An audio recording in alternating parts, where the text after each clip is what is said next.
Do you want to know what I'm extremely guilty of? Except for being a little bit taking feedback the wrong way. When I do something a bit experimental and it just always ends up getting better feedback than what I usually do, but instead of taking that, implementing it to better my work, I just get super stubborn instead. I'm frustrated, and you know what? That's kind of dumb. So this whole thing kind of started because I was struggling to draw dark skin with my art style, and I talked about it with my friend Teresa. I don't know if I can call her a friend, or maybe she'll be like, please never talk to me again, you weirdo. I'm like, so like she gave me a lot, like, basically I whined to her about it, and then she was like, hey, why don't you try that? And yeah, I was a little standoffish at first. I was like, I don't know if I want to do that. That's not what I want to do. And she was like, that's fine.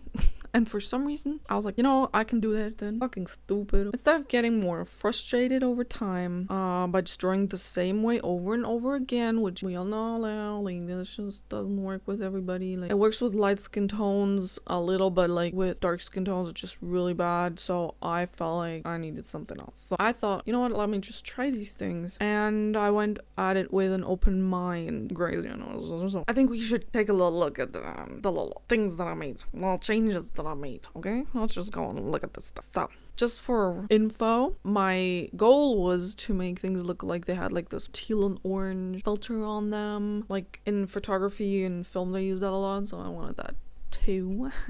So starting off with the shadow color, because I paint all the shadows, then like I don't know how to explain it. I paint the shadows first. Like you'll see what I'm doing. Like before I was using this really dark, almost black blue to shade everything, and I switched that out with a dark greenish teal for all parts except for all the skin. So for that I use a very dark orange. Basically all surrounding areas where, let's just say, the environment touches the skin is still a small hue of teal, but everything that is touching skin as well, like on the jawline, stuff like that, like shadows that are on skin, basically very dark orange. And I did that by just painting everything in one color with teal, like I usually do, which you can see on the screen. Open your eyes. And then I just used the alpha lux function in Procreate, and I just painted, recolored it with the orange wherever I needed it to be. So that's pretty cool. I also changed the underpainting color because I was using a light blue, and I changed that with a neutral gray, almost neutral gray mid-tone kind of thing. So it's like the middle of the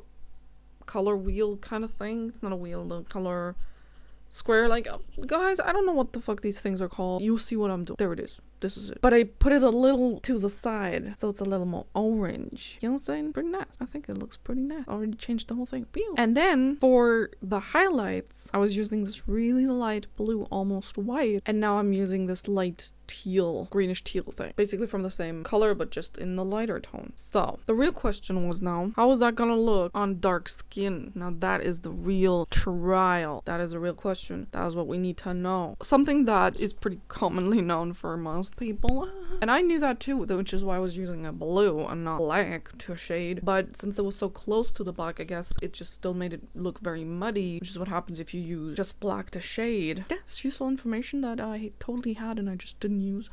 Good. What also helped was the underpainting.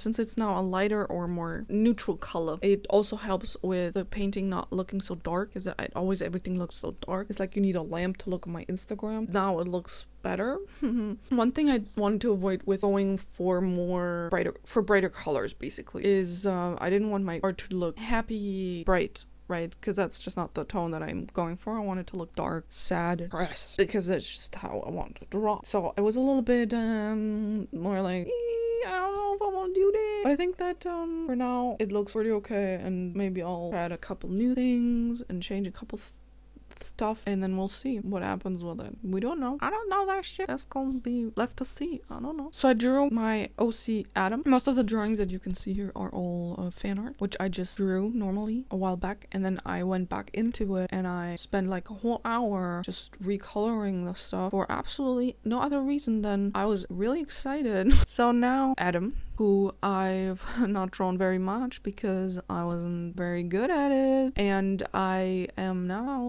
I'm going to try and draw more along with that other characters that have, you guessed it, not light skin. Basically used all this information because that's the ultimate test. I tried out like, I don't know, 12 different skin tones and what looked best, what kind of hues in there look best. And since it's already this orangey under painting with the orange shadows, reddish skin tones, if they're too red, that just does not look good because I already have some red pigment underneath it, so I needed to tone that down. And I'm gonna be honest, I went on Google and I searched for skin tones because I don't got time for this 4-hour look through how skin tone like on the wheel. I'm really bad at color picking. Like I'm just gonna be honest with you. Like I went and I googled color palette and I fucking used that. Okay, so one thing that I made a mistake about this drawing is that I also tried to be more loose with blending things, and because I was like, oh, don't blend it, it'll look like plastic. So then I started blending and it looked like plastic. So yeah, you know, you have to get a good amount in there, not too much. A couple of art edges are still good, you know, because the old drawing that I made about him, looking back at it now, looks like super harsh and everything's just super blocky because I didn't blend anything. And the new drawing just looks like he's Barbie doll that hasn't been painted yet. Like it's just all smooth and weird looking. So I just want to say, what's the lesson we can learn from this? Okay, I think taking critique from other people is pretty hard, but you know what I think is even harder? Critiquing the right way. I think that's super hard. How do you tell somebody you don't like something? You don't. You usually will just shut up, right? You won't tell them because that's hurtful. I think what we can do is point out little things. Like, for example, let's just say you're looking at a really ugly drawing from me 5 years ago, okay? And you're like, whew, all right, that's a little, okay, okay.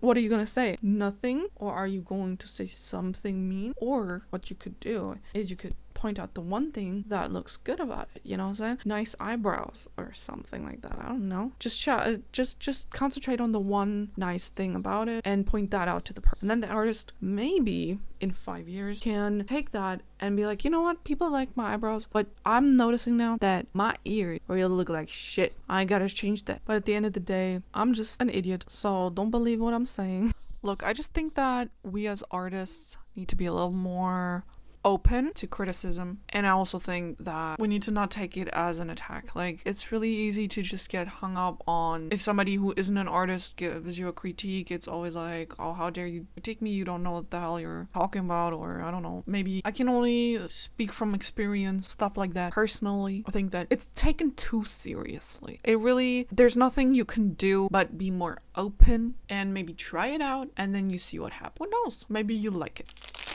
Last time I filmed a whole clip, imported that, edited it, and then for some reason it just deleted it and I didn't notice. So the music that was playing was from a music box that I got for Christmas from my dad for my fortune cookies, and it's like a tin box with a music box on the side. We're gonna play the music box because I really love music box. Even though it's a Christmas song, we don't judge. Christmas is all year round. We don't care here, okay? Christmas is beautiful. Let's play this.